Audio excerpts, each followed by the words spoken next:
Have you ever wondered why a student's potential and academic prowess are sometimes overshadowed by an unscrupulous system that trades marks for sex?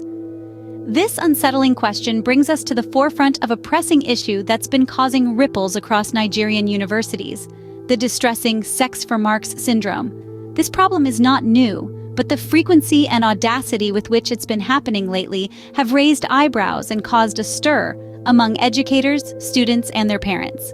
The existing research and audience perceptions reveal a disturbing picture. It's not just a few isolated incidents, but a widespread issue that's becoming increasingly prevalent. It's a system where academic brilliance is pushed aside and marks become a bargaining chip in a sordid game. Senior lecturers and educational administrators are voicing their concerns, discussing the issue on various platforms, bringing it to the light. But the question remains, how do we address this alarming trend? It's a deeply disturbing issue, one that has far-reaching implications for educational administrators. Let's delve into the heart of the matter. What does sex for marks mean for educational administrators? At its core, the sex for marks syndrome creates an administrative nightmare. Imagine the loss of institutional reputation. Universities are places of learning, of growth, of nurturing young minds. But when such practices take root, these institutions lose their credibility. The sanctity of education gets tainted, leaving a dark stain on the reputation of the university. Now let's talk about the legal implications. When cases of sex for marks come to light, they open the floodgates for lawsuits. Universities could face legal action not just from the victims, but also from human rights groups and government bodies. The financial and reputational damage could be monumental. Then there's the ethical dilemma. How does an administrator justify such actions? Can they turn a blind eye to the exploitation of students? It's a question of moral integrity, of standing up for what's right even when it's difficult. Finally, this syndrome creates an unhealthy learning environment. Students should feel safe and secure in their places of learning. They should be able to trust their educators, to focus on their studies without fear. But sex for marks shatters this trust, instills fear, and undermines the very essence of education. Moreover, it's not just about the students who are directly affected. The entire student body suffers. Their faith in the system erodes. Their respect for their teachers diminishes. Their enthusiasm for learning wanes. So you see, the implications of sex for marks are far-reaching. They touch on every aspect of university administration, from maintaining the institution's reputation, to dealing with legal issues, to grappling with ethical dilemmas, to ensuring a safe learning environment. As we can see, the implications are as profound as they are complex. But the impact of this issue doesn't stop at the administrators' desks. It permeates every aspect of the educational system. When we talk about sex for marks syndrome, it's not just administrators grappling with this crisis. This is a problem that seeps into the very fabric of our educational institutions, affecting everyone from teachers to students and even parents. Imagine being a teacher, working tirelessly to impart knowledge and values, only to find out that some of your colleagues are exploiting their positions, undermining the very essence of your profession. It's disheartening, to say the least, and it creates an environment of mistrust and cynicism, affecting the overall morale of the teaching staff. Then think about the students, the primary victims of this syndrome. They are lured into this quid pro quo arrangement where their academic success is tied to their willingness to submit to such practices.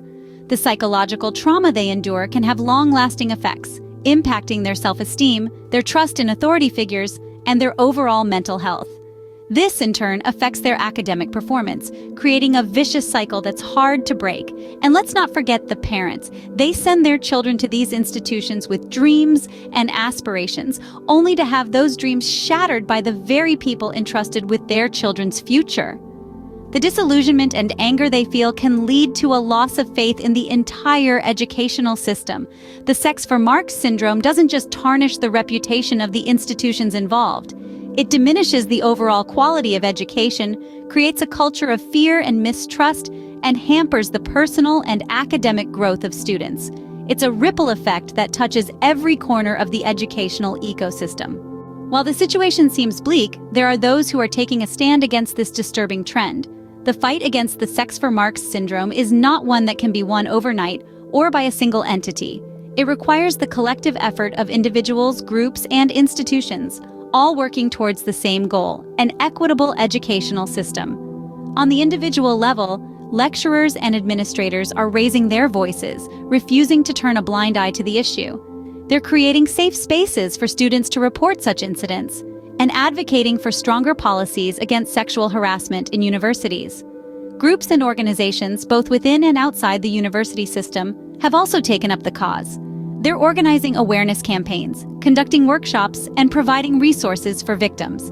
These initiatives not only help in shedding light on the issue, but also ensure that victims are not left to fight their battles alone. Institutions, too, are playing their part. Many universities are reviewing their policies, implementing stricter measures against sexual harassment, and making it easier for students to report such incidents. They're also working towards creating an environment where students feel safe and respected, regardless of their gender. The role of policy changes in this fight cannot be overstated. Policies that clearly define sexual harassment, outline the consequences for the perpetrators, and protect the victims are crucial. They serve as a deterrent for potential offenders and give victims the confidence to come forward. But it's not just about policies and rules. It's about changing mindsets, breaking down stereotypes, and fostering a culture of respect and equality. It's about ensuring that the value of a student's grades is never linked to their willingness to give in to such demands. This fight is far from over. But with every individual who speaks up, every group that takes action, and every institution that implements stricter policies, we move closer to our goal. Each effort, no matter how small, is a step towards a more equitable educational system. So, where do we go from here? How can we ensure that our universities are places of learning and not exploitation? The answer lies in a combination of stringent policies, awareness programs, and a shift in institutional culture. To address the sex for marks syndrome, educational administrators must step up and take decisive action. Firstly, it's crucial to establish clear policies that define and condemn such practices. These policies should not only provide a comprehensive definition of what constitutes sexual harassment, but also outline the consequences for those found guilty. They must be so designed as to deter potential perpetrators and reassure victims that justice will be served. However, policies alone aren't enough. They must be backed by a strong enforcement mechanism, which includes a fair and unbiased investigation process. Victims must feel safe and supported when reporting such incidents, and the process must be sensitive to their ordeal. Next, we need to foster an environment of awareness. Universities should implement regular training sessions for both staff and students. These sessions can help in understanding the gravity of the issue, recognizing the signs, and knowing the appropriate steps to take when confronted with such situations. But perhaps the most crucial aspect is changing the institutional culture. It's about creating an environment where every individual is respected, where power dynamics don't lead to exploitation, and where the focus is on education and growth. This shift in culture requires a top-down approach, starting from the highest level of administration and trickling down to every member of the institution. Lastly, we must remember that it's not a fight that can be won overnight. It requires patience, persistence, and a genuine commitment to change. Universities must be ready to face the backlash that often comes with challenging deep-rooted societal norms. But it's a fight worth fighting, a change worth making. The road ahead is challenging, but with concerted effort and unwavering commitment, we can make a difference. In conclusion, the sex for marks syndrome is more than just a scandal. It's an issue that challenges the very foundation of our educational system. We've seen how it creates an administrative nightmare, disrupting the smooth running of our institutions. It's a ripple effect that goes beyond administrators, impacting the lives of students and tarnishing the reputation of our universities. We've also discussed the fight against this syndrome, the steps being taken, and the hurdles that come with it. But most importantly, we've highlighted the need for immediate action. It's not just about tackling the problem when it arises, but also about prevention, establishing policies and systems that discourage such practices from the get-go. The path forward is clear. It involves everyone, from administrators and educators to students and the public. Let's not forget that our universities are meant to be safe havens for learning, and it's up to us to ensure they remain so. Thank you for joining us today, and remember to subscribe, like, and share for more insightful discussions.